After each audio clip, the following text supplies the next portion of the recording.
Film ini bercerita tentang seorang pemuda yang bernama Itu. Dia baru saja ditinggal oleh ayahnya yang meninggal karena serangan jantung. Dikisahkan dulu, ketika It masih kecil, rupanya sang ayah adalah seorang artis sekaligus sutradara film kusur.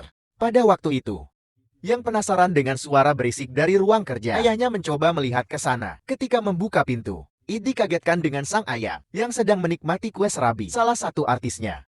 Semenjak itu, hingga berusia 15 tahun, dia dan ayahnya sudah sama-sama saling memahami dengan industri film khusus yang dikerjakan ayahnya.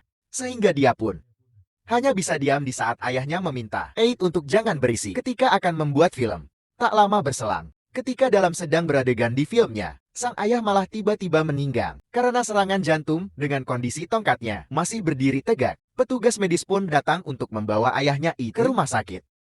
Pada saat itu, terlihat It ditemani oleh teman wanitanya yang bernama Lisa, yang mencoba menenangkan It di atas kepergian ayahnya.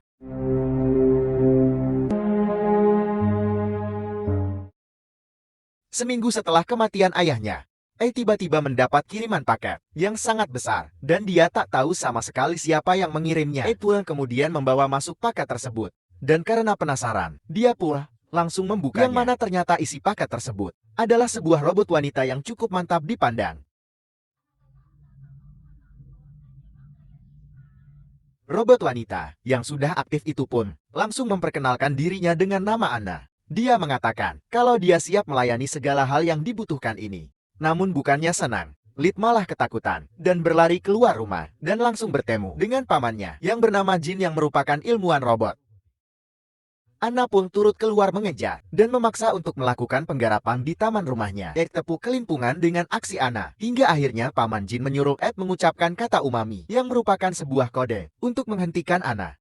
Setelah itu, paman Jin kemudian menjelaskan kalau anak robot wanita yang diterima merupakan robot percobaan hasil investasi ayahnya dulu yang bertujuan agar bisa membimbing Ed melakukan bercocok tanaman. Paman Jin juga mengatakan, jika menolaknya, maka dia akan dikenakan denda sebesar 50 juta bat. Setelah menjelaskan semuanya, paman Jin pun memberikan buku pedoman robot wanita itu kepada Ed dan segera pergi. Dengan terpaksa, Ed pun akhirnya mempelajari cara kerja si Anna, hingga akhirnya mencoba memerintahkan Anna untuk senam aerobik yang bisa membuat para pemilik tongkat bergetar bersamaan. Setelah 3 jam bergerak tanpa henti, Anna pun tiba-tiba konslet dan tergeletak di lantai. It yang bingung lantas meninggalkan Anna begitu saja dan bergegas berangkat ke sekolah.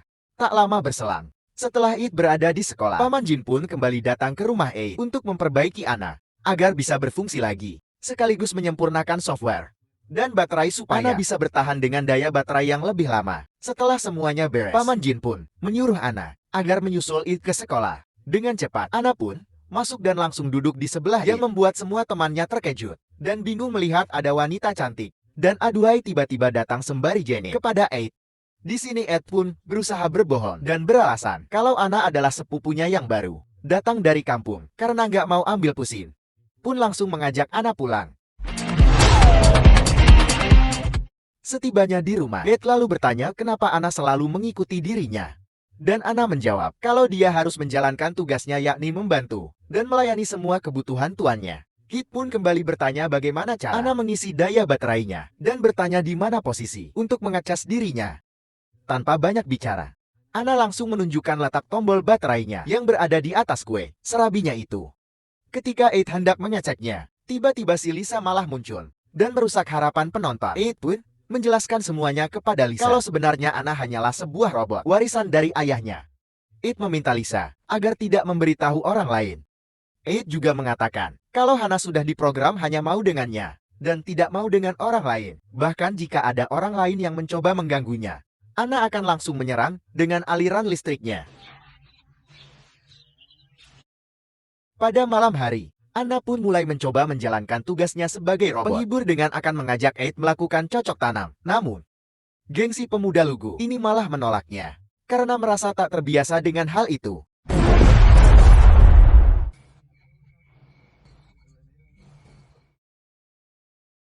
Keesokan harinya, paman Jin pun menyadari kalau It membutuhkan seseorang agar bisa lebih percaya diri dalam melakukan penggarapan. Lantas, paman Jin pun mendatangkan seorang wanita bernama Sang yang merupakan pensiunan bintang film kusur. Dia ditugaskan oleh paman Jin untuk mengajari agar bisa lebih terampil berkomunikasi dan berani di depan wanita. Ketika berada di rumah Eid, Sang Gyo memulai tugasnya dan berbincang-bincang dengan mengatakan kalau dia adalah teman lama mendiang ayahnya. Setelah lama berbincang-bincang panjang, Sang Dio pun mulai memancing Eid dengan adegan genitnya, tapi tanpa dia sadari. Dari belakang, tiba-tiba Ana malah muncul dan langsung menghantam leher Sang Gyo. Sambil kesakitan memegang lehernya, Sang Dio pun pergi dan berpesan, jika membutuhkan nasihat atau sesuatu darinya, jangan sungkan untuk memberitahunya. Tak lama setelah Sang Dio pergi, datanglah Lisa dengan penampilan yang lebih menarik dari sebelumnya untuk mengajak Eid pergi sekolah bareng. Setibanya di sekolah, ketua WSS mereka, yang bernama Ratana bersama anggotanya mencegat Ana dan Lisa karena memakai seragam sekolah yang tak pantas. Dia pun kemudian meminta Ana dan Lisa agar segera mengganti seragam mereka dengan yang lebih sopan dan agak longgar sedikit.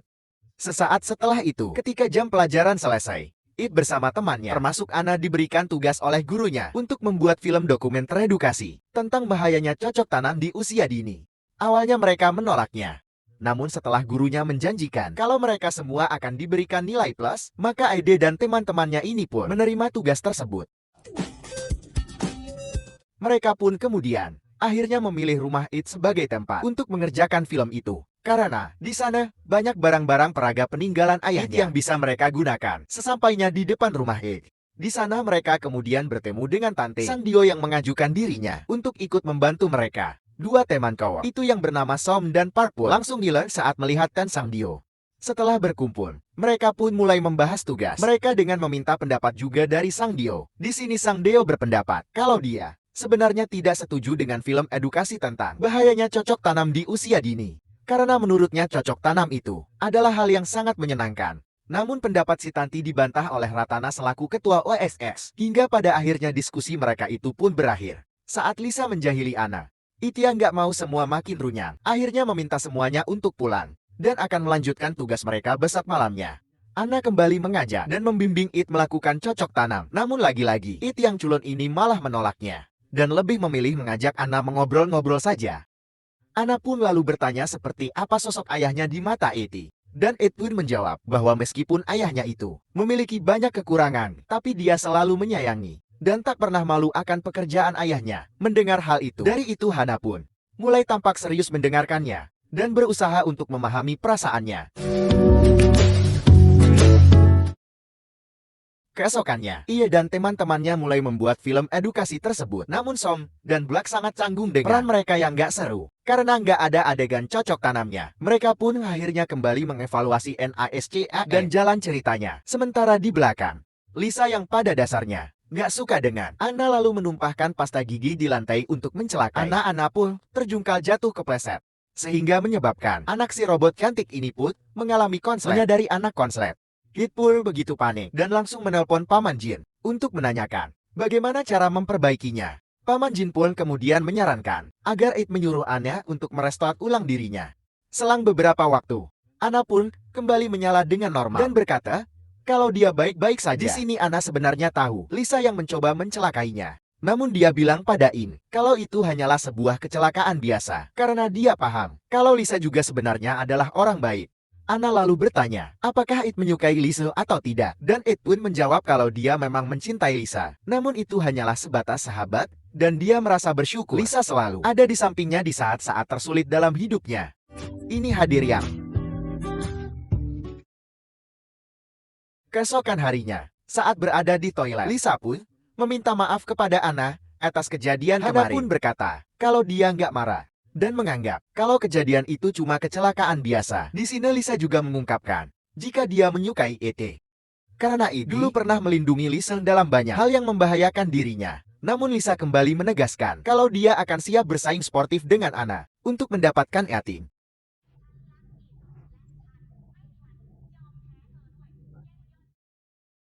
Pada malam harinya, Ana kembali menggodai untuk melakukan cocok tanam dengan menggunakan seragam dinasnya yang menggetarkan tongkat sejagat raya. Namun karena melihat It cuma sibuk dengan tugasnya, Aina pun kemudian memilih bersih-bersih kamar sambil mencari perhatian Etin. Dan tak lama berselang, karena It sudah nggak tahan melihat pemandangan yang menggoda terus di depannya. Akhirnya singkongnya pun bergitar dan terus bergoyang. Hingga pada akhirnya In pun melakukan penggarapan kue serabi robot cantik ini untuk pertama kalinya.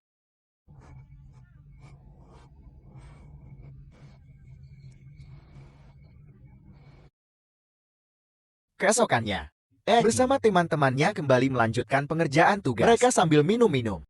Ini adalah rencana Lisa dan Plak untuk membuat Anna dan Ed mabuk berat, agar mereka berdua nantinya bisa sama-sama merasakan kue serabinya Anna dan tongkatnya. Ini saat sedang teler. Setelah minum banyak, Lisa dan Black pun mulai menjalankan rencana mereka, di mana Lisa berpura-pura ingin membereskan kamar A agar dia bisa masuk bersamanya.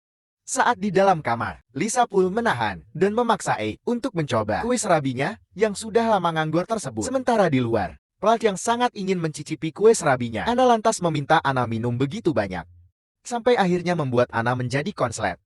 Paman Jin, yang melihat ini dari kamera pemantau, langsung menelepon Aidi untuk memberitahunya agar Aidi segera mencegah Plak yang hendak ingin menggarap Anna. Mendengar itu, Aidi pun segera mencampakkan Lisa begitu saja di dalam kamarnya dan bergegas keluar untuk mencegah Plak. Di sini Aidi pun akhirnya memberitahu Plak kalau si cantil yang hendak dia garap itu hanya sebuah robot, dan dia menegaskan agar Plak berhenti mengejarnya, karena Anna tak lebih hanyalah sebuah robot penghibur. Plak pun begitu kaget setelah mendengar penjelasan dari Eti.